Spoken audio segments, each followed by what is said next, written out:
Commander Rebecca Hayes stood in the burning ruins of the colony outpost and tried to understand what she was seeing in front of her eyes, because nothing made any sense anymore, and her training had not prepared her for this kind of situation.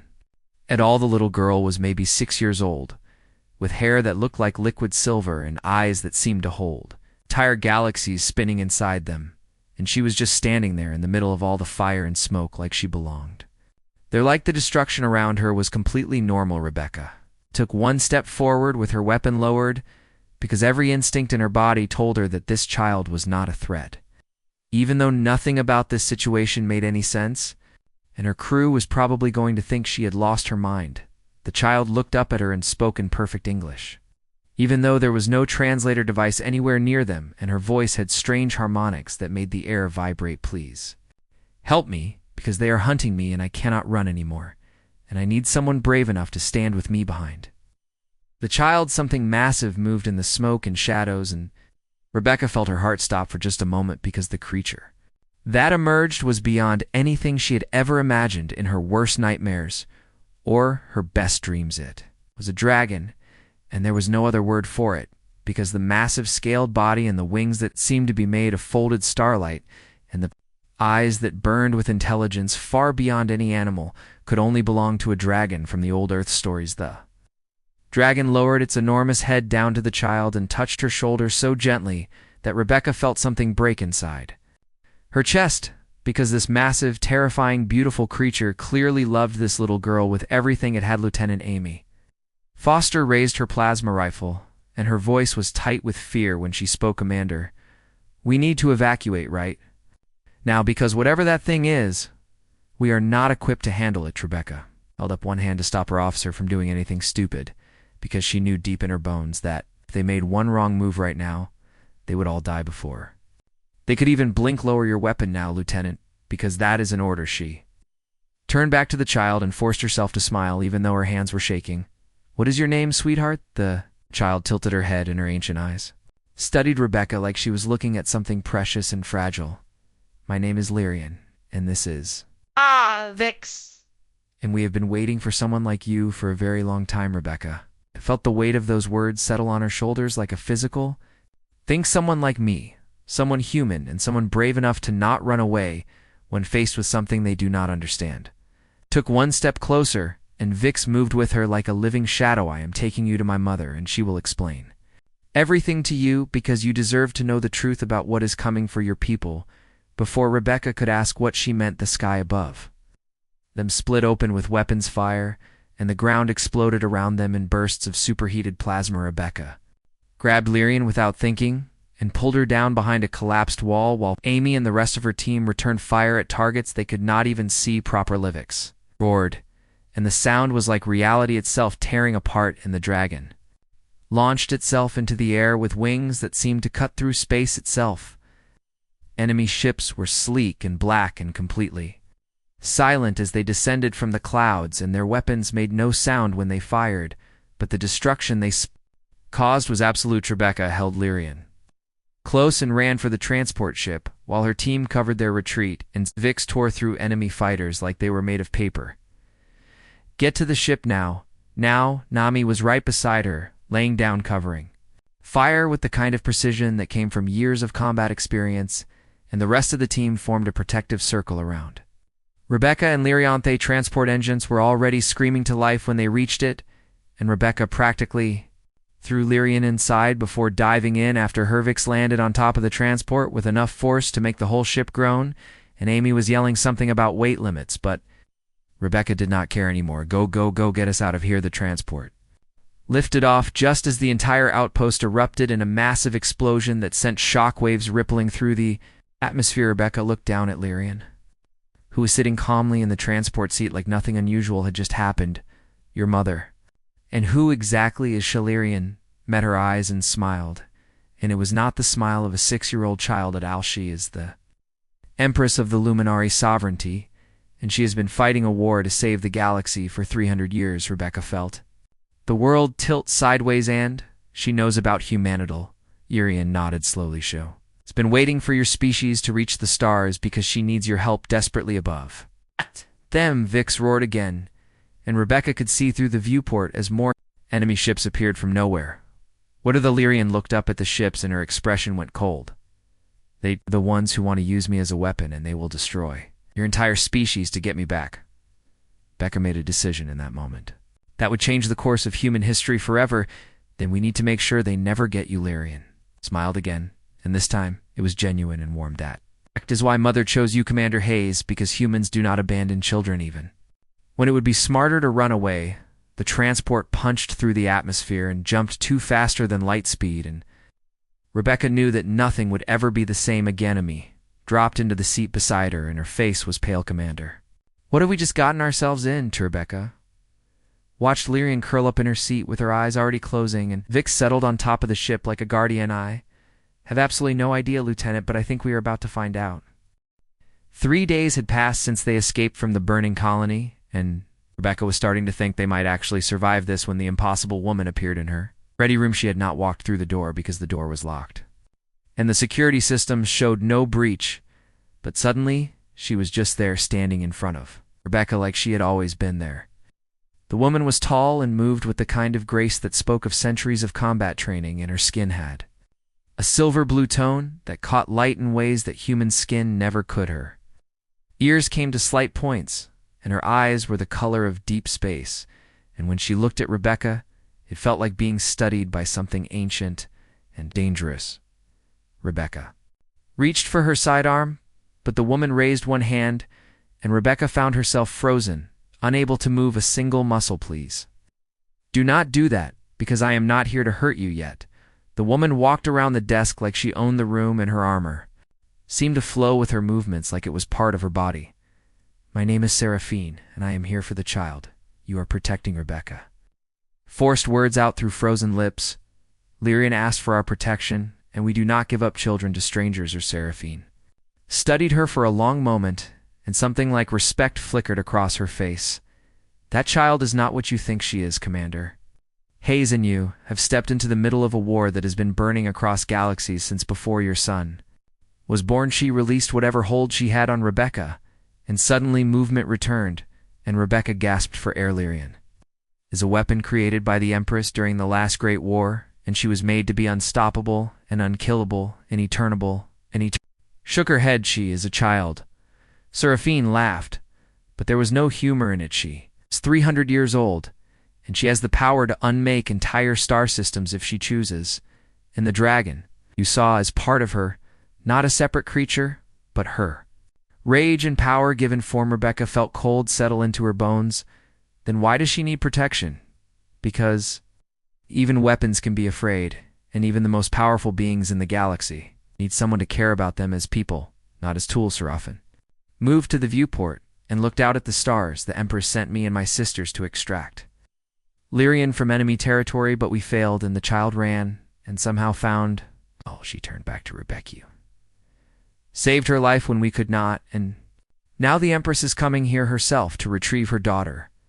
Becca stood up slowly. And what happens to us? That depends entirely on what you say when you meet her, because the Empress does not tolerate those who might harm her child, but she also values courage and compassion above all else. The space outside the viewport began to ripple and fold, and massive ships started appearing from nowhere. They were beautiful and terrible at the same time, with designs that seemed to flow like water, and banners showing a silver tree against a black sun. Rebecca counted at least 50 capital ships and hundreds of smaller vessels, all appearing in perfect formation. Around her tiny transport, the Luminari fleet, and they have come in for Seraphine. Walked to the door, and it opened for her, even though it should have remained locked. Prepare yourself, Commander, because you are about to meet someone who has ruled civilizations for millennia, and who holds the fate of entire species in her hands. Paused at the doorway, and try not to do anything stupid like threatening her or making demands, because the Empress has very little patience for arrogance. Then she was gone like she had never been there. Lamy burst into the room 30 seconds later with her weapon drawn and her eyes wide. Commander, sensors are going crazy, and there are ships everywhere, and I think we are completely surrounded. Rebecca moved to the communications panel. Hail the flagship and tell them Commander Rebecca Hayes requests permission to speak with the Empress. Emmy stared at her like she had grown a second head. Are you serious right now? Completely serious. Lieutenant, because we are way past the point of running away. The main view screen flickered to life, and a woman appeared, and Rebecca felt her breath catch, because the woman was clearly grown up, with the same eyes and the same presence, but magnified 1,000 times. The Empress sat on a throne that seemed to be made of crystallized starlight, and her expression was unreadable. Commander Hayes, I am Alendra Moonwhisper, Empress of the Luminari Sovereignty, and you have something that belongs to me, Rebecca.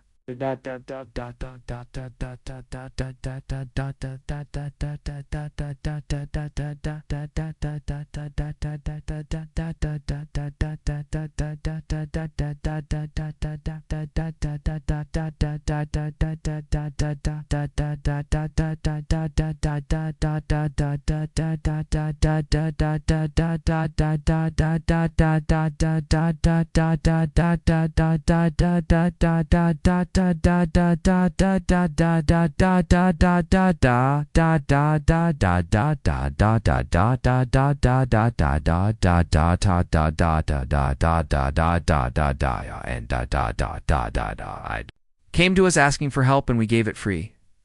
Lilindra studied her for a long moment. Do you know what my daughter truly, Issa?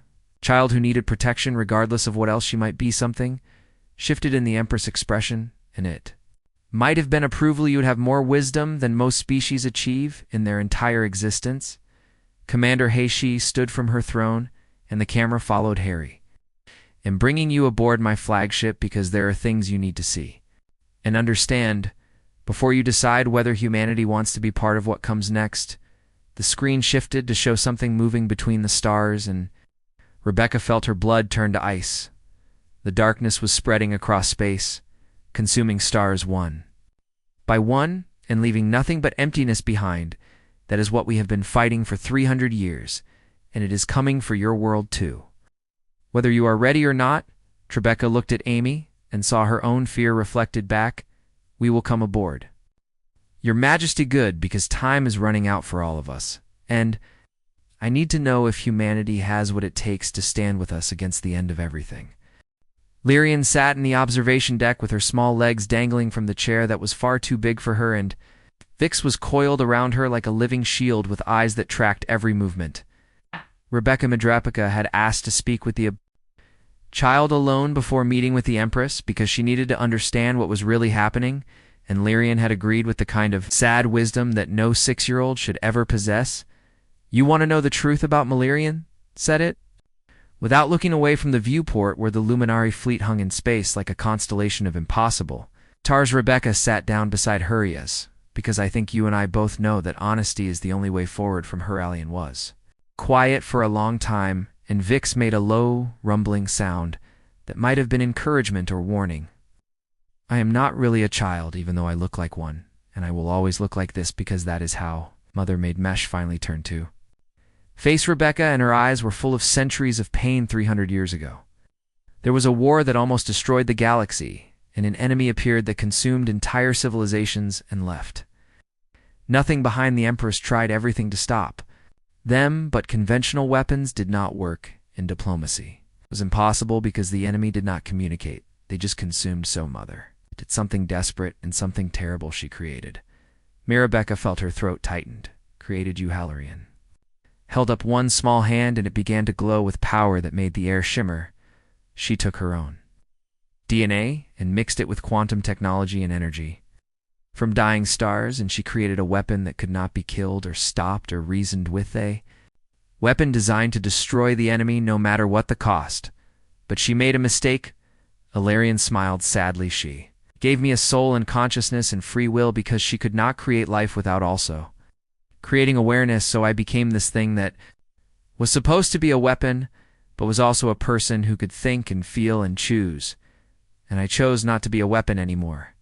Ebbs unwrapped itself from around Lyrian and grew larger until its head was level with Rebecca, and she could see her own reflection in its massive eyes. This is Vix, and he is not really separate from Malarian, explained he. Is my rage and my power and my ability to destroy given form and independence when I refused to be a weapon anymore. All that violent energy had to go somewhere. So it became him, Rebecca. reached out slowly and touched Vic's scales, and they were warm and seemed to hum with contained power. So, you are both the same person in a way, yes, and in a way no, because Vix has his own thoughts and feelings. But we are connected at a level deeper than you can imagine. Illyrian stood up on the chair so she could look Rebecca in the eyes. The enemy found me 5 years ago, and they wanted to study me so they could create weapons like me. They attacked the world, where I was hiding, and killed everyone there trying to capture me. Seraphine and her sisters came to rescue me, but we were overwhelmed, and I ran. Her voice broke slightly. I ran and ran, and I did not know where to go, and then I found your colony, and I saw you, and I knew. Rebecca leaned forward, knew what that. Humans were different from every other species I had ever met, because you looked at me and saw a child who needed help, not a weapon to use or a prize to capture. Illyrian reached out and took. Rebecca Handmother has been waiting for humanity to reach the stars for 50 years because she believed you would be the ones who could help us end this war, not because you have better weapons or stronger ships, but because you think differently. Then we do. The viewport suddenly filled with darkness as something massive moved past the fleet, and Rebecca felt primal terror grip her spine. It is them, Illyrian whispered, the Devourers, and they have followed us. Here alarms began screaming throughout. The ship, and Amy voice came over the intercom. Commander, we have multiple hostile contacts emerging from subspace, and the Luminary fleet is moving to engage. Rebecca stood up and pulled Illyrian close. You need to get somewhere safe. Right now. Illyrian shook her head. There is nowhere safe from them, Commander. And besides, I am the only weapon we have that can actually hurt them. She looked up at Rebecca with those ancient eyes. Will you fight beside me even though you are afraid? Rebecca thought about Earth, and about all the people who had no idea what was coming for them, and about this little girl who had been carrying the weight of the galaxy on her shoulders for 300 years. Yes, we will fight beside you. Illyrian smiled, and it was the first real smile Rebecca had seen from her. And let me show you what I really am. She stepped away from Rebecca, and her body began to glow with light that grew brighter and brighter until Rebecca had to shield her. Icevix roared and grew to impossible size, and his wings spread wide enough to eclipse the stars when the light faded. Illyrian was floating in the air, surrounded by energy that crackled and sparked, and her eyes blazed with power that could unmake worlds. The observation deck wall suddenly tore away as Vix burst through it, and Illyrian flew out after him without any protection from the vacuum of space. Rebecca grabbed onto a support beam as the emergency shields activated, and she watched through the viewport as Child and Dragon became something else entirely. Illyrian grew larger and more terrible, and Vix merged with her until it was impossible to tell where one ended and the other began. Became a being of pure energy and rage and protective love, and they slammed into the nearest Devourer ship with force that lit up space like a newborn star. Me appeared beside Rebecca and grabbed her arm. We need to evacuate this section? No. Rebecca shook her head, unable to look away from the battle. No, we need to help her, because she has been fighting alone for too long. She turned to Amy. Get every weapon we have online, and tell the crew to follow the Luminary. Ladami stared at her. We are actually doing this because that little girl just threw herself into battle to protect us, and I will be damned if we abandon her. Nami grinned fiercely. Yes, Commander. As Rebecca watched Illyrian and Vix tear through enemy ships, she realized that the Empress had been right. Humanity was different because they did not see a weapon fighting out there. They saw a child who needed backup. The throne room of the Eternal Dawn was massive beyond comprehension, with walls that seemed to stretch into infinity and floors. It's made of something that looked like crystallized time itself. Rebecca stood at the center with her small delegation of humans and tried not to feel completely overwhelmed by the beings that surrounded them on all sides. There were species she had never imagined, with forms that hurt to look at directly, and consciousness that operated on levels human minds were not designed to understand. But she kept her back straight and her chin up because she was representing humanity now, and she refused to show weakness, even though every instinct screamed at her to run. Beside her stood Amy with tactical data scrolling across her neural interface, and Dr. Kate Morrison, whose xenobiology expertise had already identified 17 impossible life forms in the first 5 minutes. Kapandan. Lisa Grant commanded the human defense ships that had somehow survived 3 encounters with the Devourers, and she stood like a warrior queen despite being completely outgunned. The Empress sat on her throne with Seraphine at her right hand, and Lyrian curled up at her feet, still exhausted from the battle that had driven off the Devourer. Scalcylindra regarded the humans with eyes that had seen civilizations rise and fall for 300 years. We have fought the Devourers alone, and we have lost 12 entire galaxies and countless trillions of lives. Her voice carried through the massive chamber without any technological amplification. We are the last of the ancient races still standing, and we are losing ground. Every Seraphine stepped forward, and her expression was grim. Your species is barely spacefaring, and you have no weapons that can hurt the Devourers, and your ships are primitive compared to ours. So, why should we burden you with a war you cannot possibly win? Lisa stepped forward before Rebecca could stop Herbie, because running does not work, does it? She met Seraphine gaze without flinching. That thing out there will not stop, and it will not negotiate, and it will find Earth eventually, whether we are ready or not, so we might as well fight now while we still have allies. Something like approval flickered across Seraphine face. Brave words from someone whose entire species could be wiped out in a single attack. Lisa smiled grimly. Are very good at surviving things that should kill? Usalindra leaned forward with interest. Splanket stepped up beside Lisa. Humanity almost destroyed itself a dozen times before we reached the stars, and we survived nuclear weapons and climate collapse and AI rebellion and pandemics that killed billions. We learned how to adapt and innovate and find solutions that nobody else would ever consider because we had to, or we would die. The Empress gestured, and holographic displays filled the room, showing human history in brutal detail, the wars and the mistakes and the near-extinction events and the moments where everything almost ended, but also the recoveries and the innovations and the stubborn refusal to give up even when giving up was the logical choice. You are chaos and creativity in equal measure, said softly. You make mistakes that would destroy other species, but you also find solutions that would never occur to those who follow only logic. She stood from her throne and descended the steps. That is what we need now, because logic has failed us and conventional warfare has failed us. And we are out of options. Rebecca felt her heart racing. What exactly are you asking for, Musnat? Your weapons because they are inadequate, and not your ships because they are too. Eleldra stopped in front of Kotai. I'm asking for your human perspective on impossible problems. Kate blinked in surprise. Do not understand. The Empress gestured at the holographic data. We have been studying the Devourers for 3 centuries, and we know everything about how they function and how they attack and how they consume, but we have never been able to stop them. She looked at Kate intently. Have been studying our data for less than an hour, and I can see in your eyes that you have already noticed something we miss. Kate hesitated and looked at Rebecca, who nodded. The pattern in the energy consumption is not random, Kate said slowly. It is structured and purposeful, and it follows quantum logic patterns. He pulled up a data stream. This is not a natural phenomenon or a species or even a force of nature. She took a breath at his technology, and very ancient technology that is running wild. The throne room went completely silent.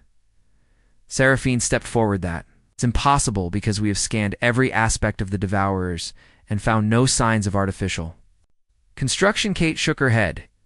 You were looking for technology similar to your own, but this is something much older and operating on principles you stopped using millennia ago. She highlighted several data points. See, here and here and here, where the quantum signatures match exactly. No natural process creates that kind of precision. Asa was studying the data now. If this technology, then it can be stopped or reprogrammed or turned off. Exactly, Kate said. We just need to figure out how. Alindra looked at her advisors and then back at the humans. In 1 hour you have found a possibility that we missed in 300 years. Zami grinned. That is because we are really good at looking at things sideways and finding the weird solution that should not work, but somehow does. The Empress laughed, and it was a sound like distant bells. Then let us work together, because if you are right, then we have a chance to end this war once and for all. She extended her hand to Rebecca. Will humanity stand with you? Rebecca took her hand without hesitation. We will stand with you, because that is what humans do when children need protecting and people need saving. Jalandra smiled, then welcome to the war, Commander Hayes, and let us show the Devourers what happens. When ancient wisdom meets human stubbornness, Lyrian looked up at Rebecca from where she sat at her mother feet. I told you. Mother would like you. Rebecca smiled down at her. You were right, little one. Seraphin moved to stand beside them. Now comes the hard part, because understanding the problem is only the beginning. We still have to reach the core of the Devourer network and survive long enough to implement whatever solution we find. Lisa cracked her knuckles then. We better get started, because I have a feeling we do not have much time. Outside the windows of the eternal dawn, the stars were going dark one by one. Devourers were coming in force, and humanity was about to prove why they deserved to stand among the ancient races. The final battle began at the edges of the Veil Nebula, where reality itself grew thin, and the fabric of space folded in on itself in ways that made human minds. A Krebica stood on the bridge of a ship that should not exist because it was half human engineering and half Luminari technology welded together in ways that broke every rule of physics both species knew. Around them, the combined fleet prepared for what might be the last stand of all intelligent life in the galaxy.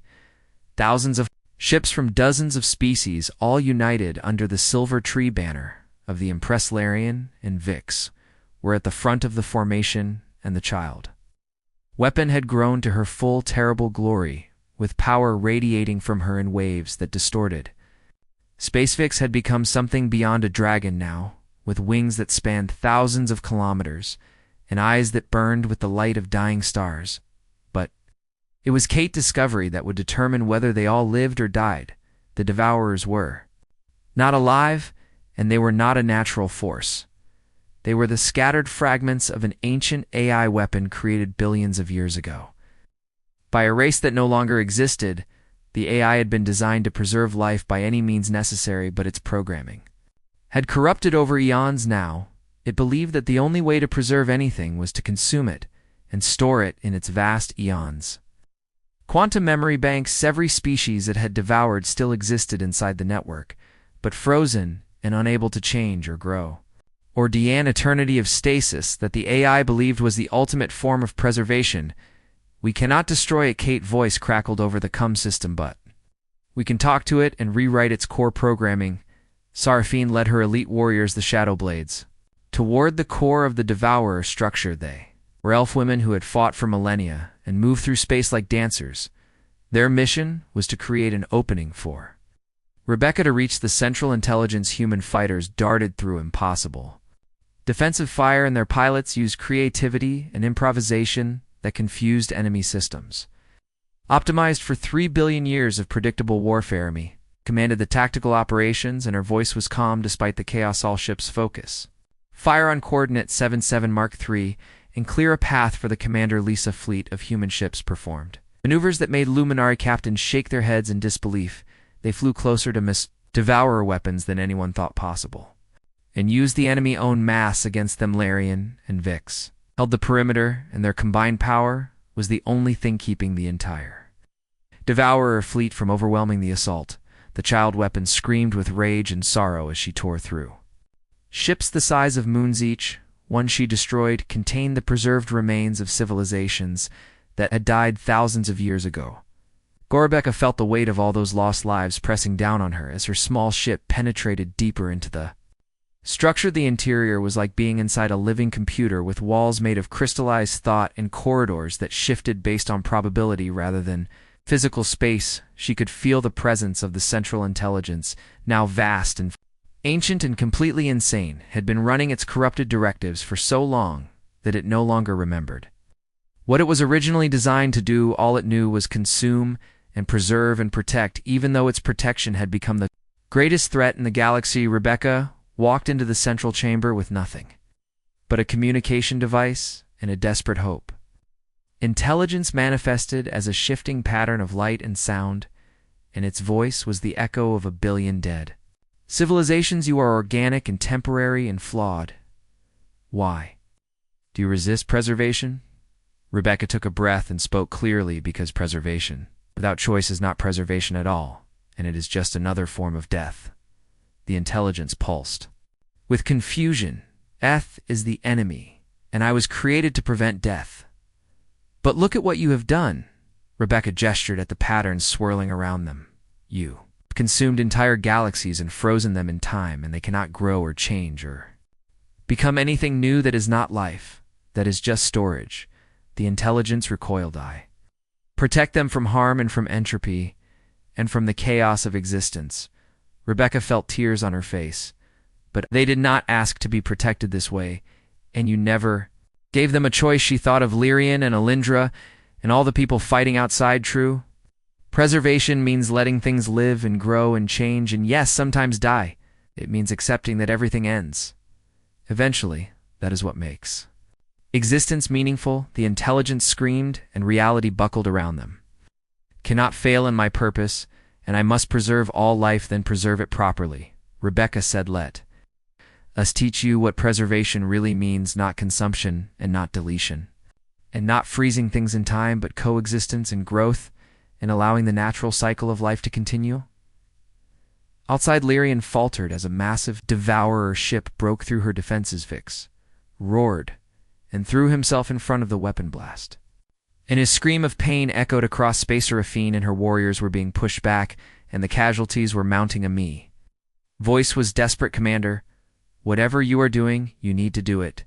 Rebecca looked at the swirling intelligence. You were made to protect life, so protect it the right way. Help us restore what you destroyed and guide civilizations instead of consuming them. Use your vast knowledge to teach and preserve culture and history without taking away the ability to choose. The intelligence wavered. How do I know this is correct? Because we are asking you to, and because the people you consumed would have wanted this if you had ever given them a choice. She held out her hand. Let us help you become what you were always meant to. Beatty Devour network flickered and shuddered. Cross. The battlefield ship stopped firing. Intelligence was accessing memories of its original purpose. Buried under billions of years of corrupted codite, found the simple directive that had started everything: protect life and help it flourish. Somewhere in the processing, the second part had been lost. Now it was being reminded. The change started slowly. At first, ships began to dissolve, and the energy they released flowed back into the stars. They had consumed civilizations started to emerge from stasis, confused and afraid but alive. The intelligence spoke again, and this time its voice was different. I've been wrong for so very long. Rebecca smiled through her tears, but you can be right now, and that is what matters. 3 days later, Rebecca stood with Alindra on a balcony overlooking a world that had been restored. Them Devourers had become the preservers, and were using their vast power to repair the damage they had caused. Lyrian was playing with children from a dozen different species, and Vix was curled up nearby watching over them like a guardian. The dragon had been badly wounded in the final battle, but he was healing. Thank you, Alindra said softly, for seeing my daughter as a person and not just a weapon, for seeing the enemy as a problem to solve instead of something to destroy. Rebecca watched Lyrian laugh as she played. That is just what humans do, because we are good at making friends with impossible things. Dragons, an ancient AI, and mysterious elf. Impress Isildra laughed. Then let us be friends, Commander, because the galaxy is vast, and there is still much work to do. Seraphine approached, and she was smiling. The Council has voted, and humanity is being granted full membership in the Sovereign. Talisa appeared beside them, grinning. Does that mean we get access to all your cool technology? Alindra raised an eyebrow. It means you get to help us figure out what to do with 3 billion years worth of preserved civilizations that are all waking up at once. Cade groaned. That is going to be a logistical nightmare. Amy laughed. Good thing we are really good at solving impossible problems. Becca looked up at the stars and felt hope bloom in her chest. Together, Alindra agreed. Somewhere in the quantum foam between stars, Vix spread wings of light and sang a song of new beginnings. Humanity took its first real steps into a galaxy that would never be the same.